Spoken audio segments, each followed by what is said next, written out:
Hey everyone, it's me, Adam P, and welcome to my reaction and review of Survivor Winners at War, episode 3. Another exciting episode, super fun to watch. I love the feeling of the roller coaster ride. We're going up, up, up, up. But before we dive in, make sure you hit that subscribe button so you get more pop culture tea from me, Adam P. Well, we start off with the episode at Soleil, kind of an iconic tribe now, if I do say so myself, and Adam has had it.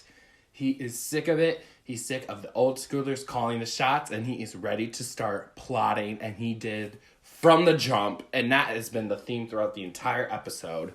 Right away, they're like, all right, let's vote Parvati out. Ugh. Being a Parvati mega fan, it is just so exhausting. You can't give us a minute to relax. I think it's flattering for Parvati because you're such an iconic queen that people are scared of you. Even though the show hasn't really seen you do any scheming at all, really. Just stayed loyal with your alliance. And then it's like, it seems like the main enemy is Rob. And they're like, well, let's just vote out Parvati, one of his closest allies. And it's like, come on, why don't you just go for Rob? They keep choosing guys as allies a lot, like with Jeremy and Natalie, Buster, Rob, and Amber. They keep going with other people as allies. So it's kind of like, why don't you just go for the guy? Adam is just talk.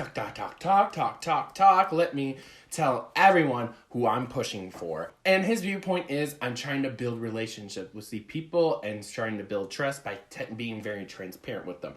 But that is a risky game, especially when you're playing with winners, okay? I've noticed that, again, too, with Kim and Sophie from last episode. Kim was just like, oh, Sophie, here's important information I want to share.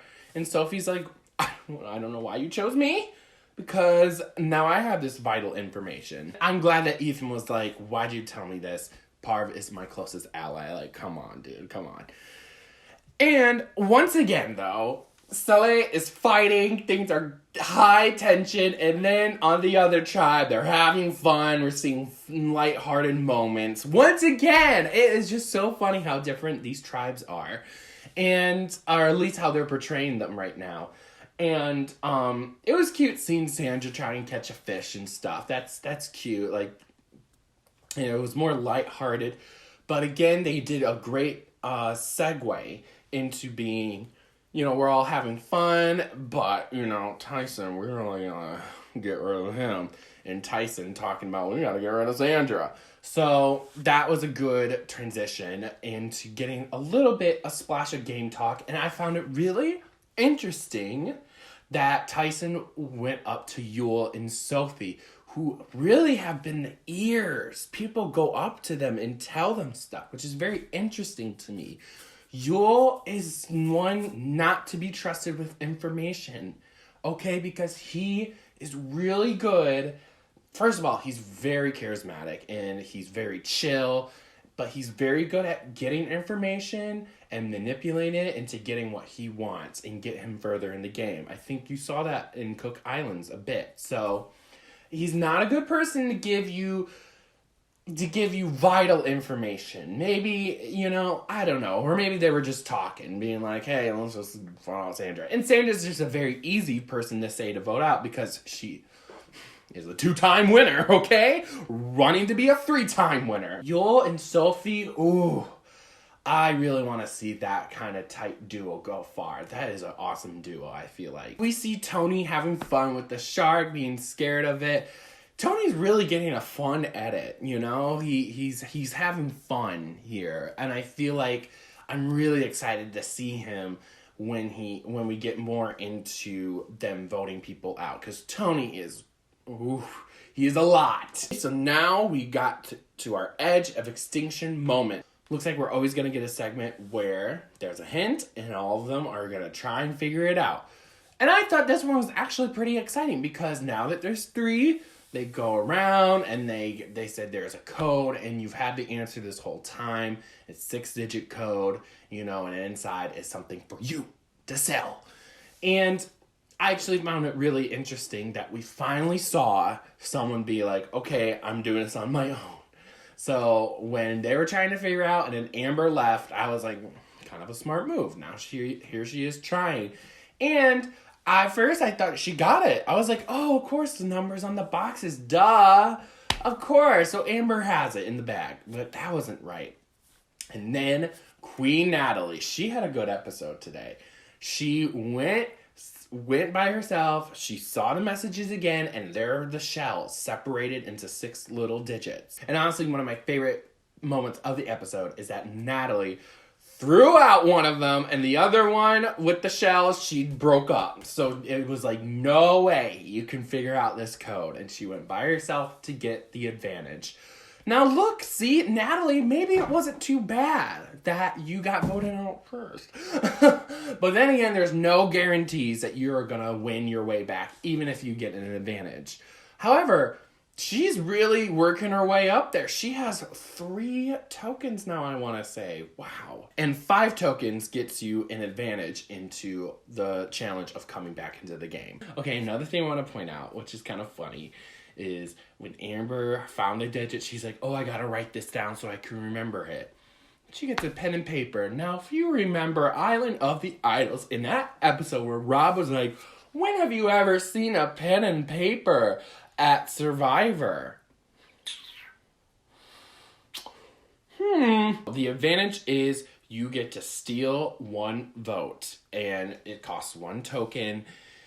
However, the catch, which was pretty big one, is you have to sneak into the camp of the other tribes and take it from one of their torches, which is like, yikes, you're really playing hardball with that. I'm not sure if I would have taken that, honestly, even at Winners at War. I'm not sure if I would have taken it, because if I got exposed, I would really get exposed. Theoretically, if I got caught, I would just be like, look, guys, it's Winners at War. I'm taking all the chances. You know, don't act like you wouldn't take it. But, ooh, that is just an easy reason to vote you off. So Natalie gives this opportunity and tries to sell it to Sarah, which was, I don't know, kind of surprising. I don't know if they have really close connections. That's kind of, random. But maybe she realized she's a police officer, so maybe she knows how to be a stealth queen and she has a better chance with him.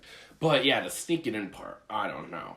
However, Sarah did end up sneaking in, and wow, she was really vulnerable at that moment. So now at the immunity challenge, it's another challenge we're pretty familiar with. Jump, hop, skip, throw that rope, climb, puzzle. So this was so exciting to watch, if I'm being honest. Okay, first of all, Sandra sits, not surprising, like at all. I'm really nervous because I'm like, I really don't want Soleil to go to another tribal. The people in the puzzle was Sophie and Sarah, which Sophie's a good choice. She won the puzzle last week. And then when I saw that it was Rob, no, not you. Maybe it's just in his nature to just go in for that challenge and really try and save the tribe. It was so stressful though, but down to the nub. But unfortunately, by a hair, Soleil loses again. And I'm just tired, okay? I'm tired of worrying about my faves, alright? Don't get me wrong though, there are some people I really love on the other tribe, but ugh, crap! I don't see her really making as much social connections as usual. Like with Rob, I think he is making better social connections, so maybe that's why they're going after Parv more. Now, this is when the show gets nuts, though. Every time it's after the challenge, because, woo! Y'all gotta scramble! I love that scene when everyone was just sitting at the campfire, and it really was a standoff, because everyone was like, alright, game on. Game on. Whoever starts, it is the domino effect, because we're all gonna start talking. The most pivotal scene was Adam. Queen of snakes, queen of rats. He went to Rob and he was like, he was kind of hinting like, huh? Barb? And Rob did a really great job at being like, oh man, oh, okay. Like, I love that he really played it down, because of course in his head is like, how dare you? How dare you? Was it a miscalculation of Adam to do that? Kind of, because, I mean, maybe he was just making that risk of, Rob is a logical person. He really knows, he has to know that Parvati is such a big target. But, I mean, I think Parvati being such a close ally to Rob really outweighs it. It really does. Because now, Adam really can't be trusted from anybody. Maybe Queen Denise can, warm up back up to him. I notice a lot of loyalty right now. However, it is episode 3, and we know the girls like to backstab each other. We see backstabs left and right. That is kind of a very beginning of the game kind of thing. It's being very loyal. And I love that Michelle and Jeremy were like, well, we do have final say. And I think that was cool that they get to be in that position because they are the first people to lose a close ally of theirs. So at the very last minute, they're like, what about Ethan? Okay, fine, yeah, okay. Tribal council comes. I'm really worried. I don't know what's about to happen.